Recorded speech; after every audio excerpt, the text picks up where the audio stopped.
What's good, y'all? It is Elijah Boy. I wow. I am.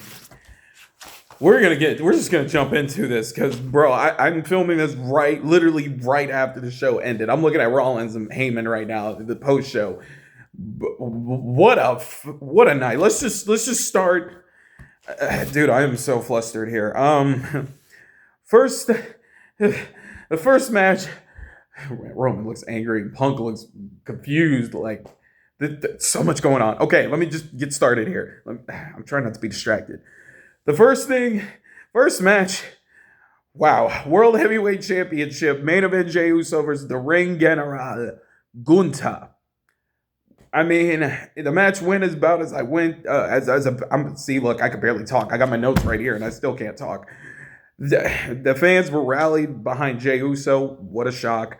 And it's crazy to think that people were angry that Jay won the Rumble, saying, oh, it feels like when you say universe mode on automatic or something. But yet in real life, nothing but love for Jey Uso. So it kind of just shows you like the internet really isn't that much of a real place. The real world is usually what matters in the end. And he was, dude, they cheered for a body slam. Jay simply body slammed Gunther, and they cheered like it was incredible. Gunther hit Jey Uso with like the title behind the ref's back. Jay went for like a dive, and Gunther said, "Get out of the way, watch out!" And the ref didn't see him hit him with the belt, but Jay kicked out. And towards the end of the match, Jay pulled a Rocky. He laughed at Gunther's chops. It kind of reminded me when Roman Reigns and Brock Lesnar first went at each other at WrestleMania 31. Remember when he was just laughing and Lesnar suplexing him everywhere and all this other stuff? But that's what it reminded me of. And to finish the match, Jey Uso hit a power bomb, 3 Uso splashes, and a sleeper hold to win. Dude, I'm looking at Roman and Punk. They look just depressed. We'll get to that in a minute. Sorry, but a sleeper hold for the win, and Jay won. I felt so happy for Jay. I mean, well deserved. I'm very curious to see how his title reign goes. Yeet. Next, the World Tag Team title match. The New Day, the New Day versus the War Raiders. The New Day basically cheated to win the match. Kofi Kingston held the leg of who was it? Ivar? No, it was Ivar. It was Rowan, I think. Held his leg to win the titles. So the New Day is the World Tag Team Champions. Pretty good standard tag team match. Next match, Jade Cargill versus Naomi. Jade looked amazing. She looked amazing. Can I just say that? I mean, Naomi had the caution style outfit, which I think is hilarious. It's very creative on her part. Jade Cargill looked amazing. Her outfit was really revealing. We all know Mickie James would not like that outfit. But it was a standard match. Jade was just shining, and Naomi was being as vicious and evil as usual. But Jade Cargill was able to pull out the win, hitting Jaded. Next match. This is one I was looking forward to. LA Knight versus Jacob Fatu for the United States Championship. Some notes here. Jacob came out with like a mask. I don't know what kind of mask it was, but it kind of looked like a werewolf type mask. LA Knight came out in like a fancy car. And I'm still looking at Roman and Punk in the background here. LA Knight, LA Knight connected with the BFT with the gang. Like Jacob Fatu was throwing up the moonsault. Elijah, I'm flustered. Sorry. Jacob Fatu hit that moonsault of his, and LA Knight caught him like a BFT. Like, it was so cool. He almost got the win, but Jacob Fatu grabbed the rope, so that caught me off guard. So. But Fatu hit a huge Samoan drop off the top rope on LA Knight, and moonsaults on LA Knight for the win. And Jacob Fatu is the new United States champion. So good luck to whoever goes after him, because that's the champion nobody would want to go after, right? Except maybe LA Knight. We'll see if he gets a rematch. Next match. Originally, this was supposed to be Rey Mysterio versus El Grande. El Grande Americano. Was it El Grande Americano or El Grande Americano? Whatever. Rey Mysterio wasn't cleared for action, so Rey Fenix was his replacement. So one thing, this is Rey Fenix's first WrestleMania, and he's only been here for 3 weeks? Like, how many weeks? El Americano came out to like a filter and all this other stuff, a little mariachi band. I don't know what they got going on out there. Then they announced WWE bought the AAA promotion, and I saw El Hijo del Vikingo in the crowd, and Dana White was in the crowd too. And Vikingo kicked Americano in the face before the match started. Anyways, and then Americano hit a 450 moonsault on Phoenix, like a very different kind of 450. Wow, like that was very impressive. He snuck the metal plate into his mask. Ray Phoenix kicked him in the face and ended up kicking the plate. Then Phoenix got headbutted. And then Americano hit a flying headbutt for the win. What a night. Hold on 1 second. Give me 1 second. Okay. All right, I'm back. I had to catch my man. I'm filled with adrenaline right now. WWE Women's Championship. Charlotte Flair versus Tiffany Stratton. Tiffany came out with like a Barbie entrance and all this other stuff. And then Charlotte pulled up in a Rolls Royce. Boss moves. Or queen moves, I guess, for the queen.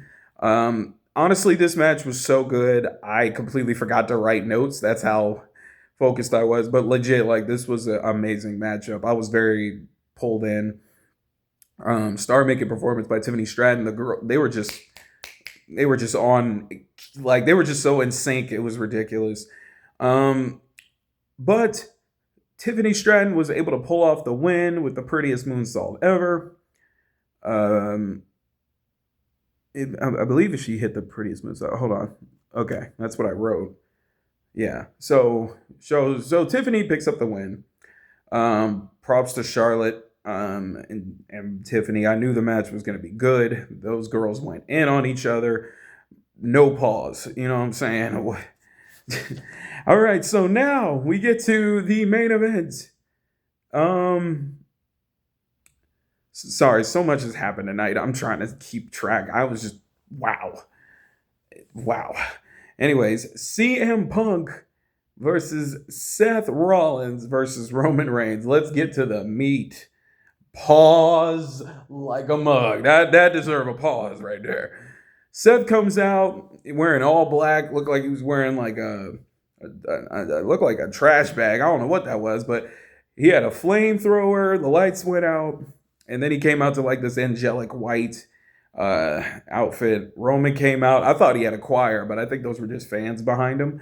Then they played a CM Punk video. He had This Fire Burns. That brought back a lot of nostalgia, bro. That was pre best in the world CM Punk right there. And then In Living Color performed live. It's always good to see those guys. So the match started. Punk taunted Roman by walking up to Heyman and asking for advice. Seth tried to convince Roman to team up on Punk, but Roman uppercutted him instead. Punk and Seth went into the crowd. They fought in the crowd. I noticed like a fan was like cussing at Punk. But anyways, Seth hits Punk with a trash can, and then Punk responded by suplexing Seth on that trash can. And then while they were going to the other side of the ring, or other side of the crowd, Roman like Superman punch, like literally basically almost ran into fans. Punk did the ooh-ah, went for a knee. Roman countered that one. Seth had a great sequence, Seth hit Roman went for a spear. Seth blocked it with an impromptu pedigree, which was dope. And then Rollins went for like that corkscrew 450 he likes to do. And he did this before he did it too. Like it was like, I was like, is he going to hit the move? Like, whoa, like, and he did it, man. They pulled out all the stops in this match. And so it gets to a point where Seth and Roman were into the ring. Punk was on the outside. Seth referenced Jon Moxley, I noticed, and then he's tried to convince Roman to help him take him out. And Roman just looks so conflicted, like, should I listen to this dude? And Seth cleared a table. And he looked at Punk, and then Roman was like, pick him up, pre-Shield 2.0, 3.0 days, basically. And it went for a half-Shield reunion. But Roman hits the ooh-ah, and then and uppercuts Seth again. And he's like, I'll do it myself, Thanos style. And power bombs Punk on the table. And then power bombs Seth, and then threw Seth in the ring, went for a spear. 1, 2, and Seth kicked out. I'm like losing it at this point. I'm like, oh man, it was such a hard match to call. Roman had the guillotine on CM Punk, and he looked right at Paul Heyman, and he kept screaming, "Favor, favor!" It was like hilarious. Punk locked in the Anaconda Vice as a return. Paul Heyman just looked distressed the whole time, like, no, no. They all basically hit their finishers. Punk hit the go to sleep. Roman hit, Roman hit the spear. I think Punk hit a go to sleep. And then Seth hit a curb stomp. It was like all three, all at once. It's like they were throwing each other into hitting each other, which was crazy. Then Paul Heyman just grabs a steel chair and he hands it to CM Punk. And then before Punk can strike Roman with the chair, Paul Heyman low blows him. And then he low blowed Roman Reigns when Roman Reigns had the chair. And then he handed the chair to Seth freaking Rollins. Wow. And then Rollins hit Roman with the chairs and picked up, and then hits a move and picks up the win. What a wow. Wow. Paul Heyman is such a slut. I'm not going to say that, but he just jumps from one person to the next. What a night this was. This was a good night for WrestleMania. Night 2, y'all gotta come hard. Pause. You gotta blow. Wow, Elijah, blow everybody. Is that what it is? Is that what we're doing, bro? Like, come on, man. What's up with you? Okay, they gotta come hard tomorrow with their show. Look, it's been a long day. Look, y'all gotta help me. Anyways, that was WrestleMania Night 1's review. I had a blast. It was fun. Let me know what was your favorite part of the night. What was the match of the night? What was a moment you noticed that maybe I didn't notice or bring up in this review? Who's the MVP of the night? And where do we go from here? All right, you guys, please like and subscribe. Love y'all. See y'all for night 2.